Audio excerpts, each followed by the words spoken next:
sense on dating. Common sense on dating. Now these things, again, and this mainly will apply to youth and to adults. Most of the adults will say, so true. So true on most of them. And if you will agree, you can say amen to that. If you don't agree, just shout out, no, false prophet. Or something.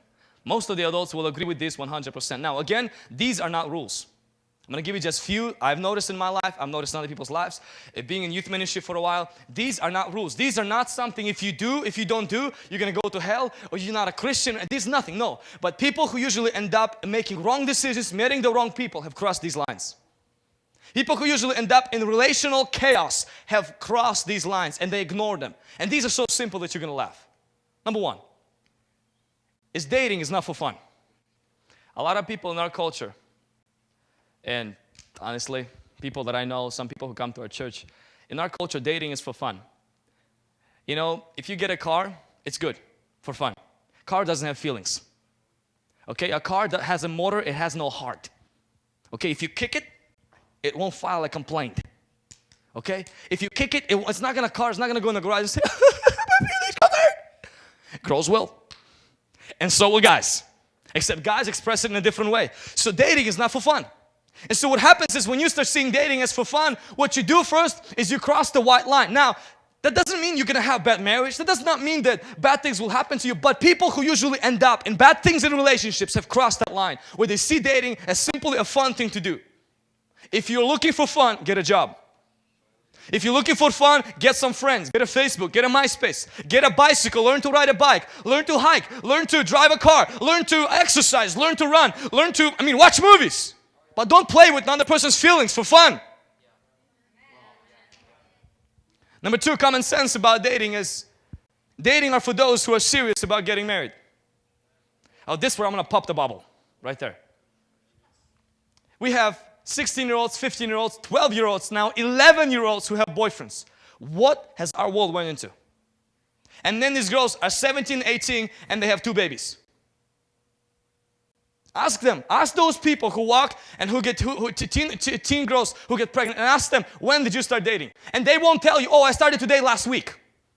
No. If you look at them, 10-year-olds, 9-year-olds, 12-year-olds, 13-year-olds, and they start at that age. Now, it's not a sin, it's not bad. But people who end up in relational chaos have crossed that line, most of them. They start dating when they're not ready. Now, some of you look at me and say, I am ready. No, you're not. Your parents own your car, not you. Okay? You do not have a job. You've changed 3 in the last 2 months. You're not ready. If you're not ready for marriage, I do not believe that you're ready to date. Now, that does not mean that you cannot have girlfriends as friends. That does not mean that you cannot have friends. But dating is for serious. It's a for serious relationship. That doesn't mean if you date somebody, you have to marry them. No. But it simply means that you cannot go into the dating game if you are not ready for getting married. So if you're a 19-year-old and you're still looking for a job and you never went to college and you think that you're ready, why? Because your hormone level has been elevated in the last few months. Listen, you're not ready. Amen. Dating has speed limits. So once you start dating has to have speed limits. So in the first day, it's so absurd. When you see people dating and in the first month, they're already discussing how many kids they're going to have. They don't even know each other's backgrounds. They don't even know each other's history. They don't even know what each other like. They don't even know what each other do. But they already discuss how many kids they're going to have and the names for their kids. And then they debate what the names will be. I know, you're looking at me weird like, no, nobody did that. Or 500 text messages is sent every single day. That's speeding in dating. Or simply when you call and then you get a phone bill that you have $500 or $600 overdue because you've talked too much on the phone. That's speeding during dating. That's not good. Now, if you do that, that does not mean you'll never get married. That does not mean that you will have bad marriage. That does not mean that you're going to end up in a ditch. But many times people who end up in a sin in relationships, if you see the pattern, you will see crossing the common sense, not having a speed limit. Let me tell you another common thing about dating. If you date, never, ever co-sign anything. Now, I know, I just told you as though I'm preaching about hell. It's a serious issue. We see people who date and they co-sign things for each other. You buy a car, I'll bail you out. I'm going to co-sign the car for you. That's the dumbest idea ever. You're not going to go to hell for it, but you will live in hell on earth if things don't work out. Or she buys a house, he buys a house, I'm going to co-sign. Why? Because we're so in love. No. She gets a credit card, or he gets a credit card. We'll get it together. Why? So we can have both of our names on it, you know. Me and you, so sweet. And then you broke up, you got married, and you're still going to your ex, paying off your payments. You know why? You crossed the line. That was no wrong. Please understand. Nowhere in the Bible it says you're going to go to hell. Nowhere in the Bible it says that for doing that you'll have bad marriage. No, it's just people who end up in a ditch usually cross that line. Don't be one of them. Are you with me? It is unwise to date right after breakup. Now, again, it's not a law.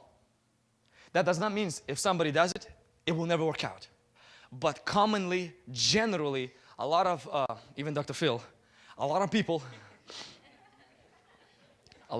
advise that if you were dating and you broke up, to take at least 1 year and to kind of look back in your life and find out what went wrong.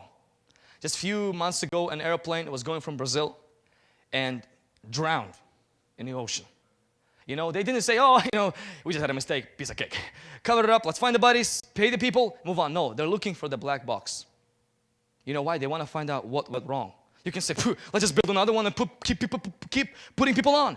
No, they don't do that. Same thing with relationships. When you had a breakup, don't go right away into a relationship. We had one person recently, breakup happened, and second, third day, 5-6 hours, talking to another dude, another guy. Usually because there's no healing in the heart, and usually because there's emptiness, and so now you really have bad relationship with the person because it's based on a hurt, not based on wholeness. And so it's very wise to kind of take some time to wait, you know, to just kind of to wait, to heal, to get yourself back on your feet so you don't repeat the same mistakes. Are you with me? Now another thing is, it's unwise to date without the blessing of your parents. Now I did not say that if you meet somebody and your parents don't approve, because some parents are like, have issues. I mean, all parents have issues, so are the kids. Parents are humans. We think as kids, our parents are gods. They're not gods. They are humans, just like each one of us. And so some parents, they just don't like certain people, period. And so if you end up to be one of those people that you like somebody your parents don't like, I'm sorry to be you.